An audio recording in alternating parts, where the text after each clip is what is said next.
Hello, good evening and welcome back. Gang murder investigations blocked by a wall of silence from the BBC. They're not going to go into the racism accusations of why the police can't investigate it, of course, and we know that is a given, and is of course yet another given that the BBC won't mention it. So we'll look at the other aspect of it as to why there are so many gangs and gang murders happening. We ignore the drugs here as well. We're focusing on a very particular aspect, which is people not having enough faith or belief in the police and therefore not coming forward. They do try to end it by saying they're not getting enough funding because clearly more money sorts out everything instead of actually having a stable family unit. No, instead of that, we just need more money so people can be away from their lack of family. So they say police investigations of gang murders are increasingly held back by a, quote, wall of silence, the BBC has found, with witnesses across the country unwilling to give evidence. The trend emerged during the BBC's first 100 Killings project, which has tracked homicide from the start of 2019 and monitored dozens of murder trials. Youth workers, police and prosecutors believe witnesses are afraid for their own safety.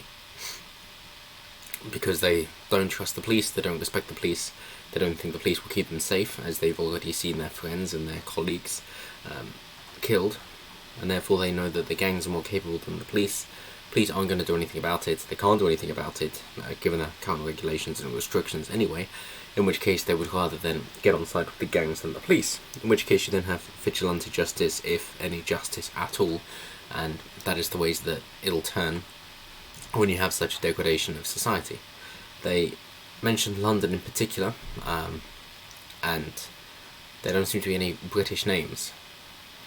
So they mention the youth club in Brixton, where a beamer pulled up and two teenagers with knives ran in. The young man who was being chased, the main one, a 23-year-old Glendon Spence, fell over and attacked, tried to fend them off, but he later died because of them nicking an artery in his leg, and he bled out.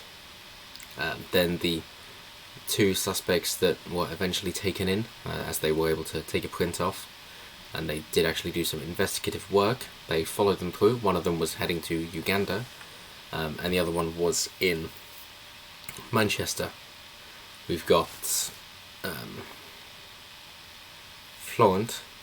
Rishon Florent, and Chibuzo Ukonu.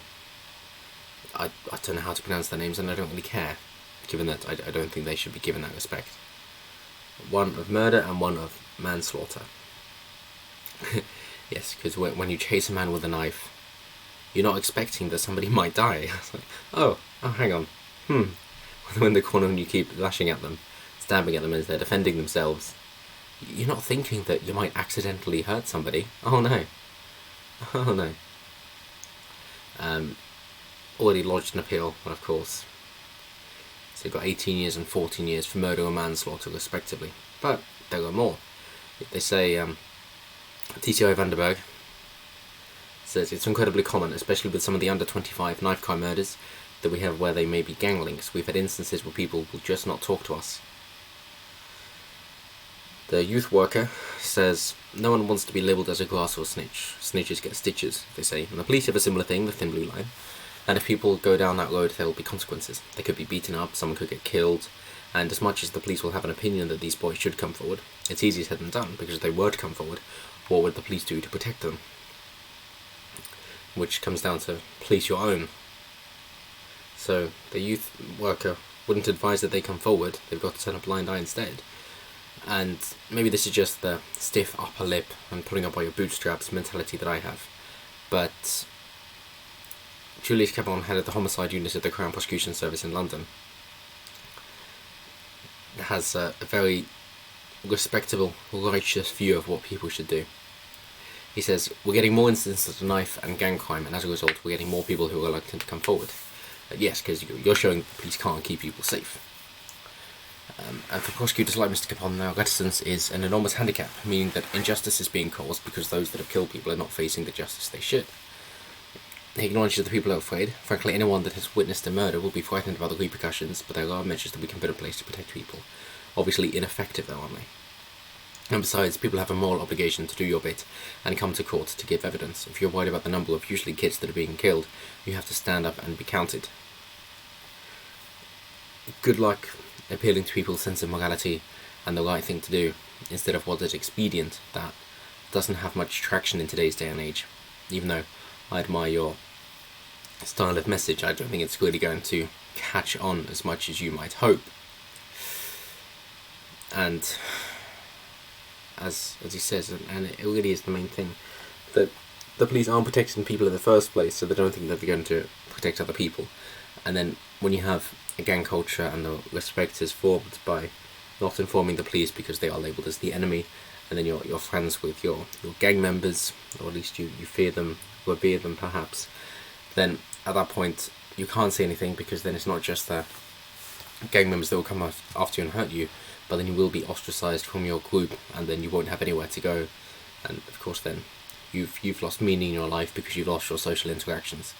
So I understand, and all that can really be done about it is, from a governmental point of view, is boots on skulls. That's basically it. You've got to come down harder on crime. But from a societal moral point of view, it's just down to having a family unit. So for anybody who wishes to have children, make sure they have good role models and both the parents are together for their upbringing, and just practice safe sex. If you insist on sex outside of a relationship, your life is your life. But for every action there is an equal and opposite reaction. Every action has a consequence. So until next time, like, comment, share, subscribe, all the good stuff. Let me know what you guys think down below. Always happy to read what you have to say, and I'm sure I'll have something more festive and jolly for Christmas Eve tomorrow. So for now, good night.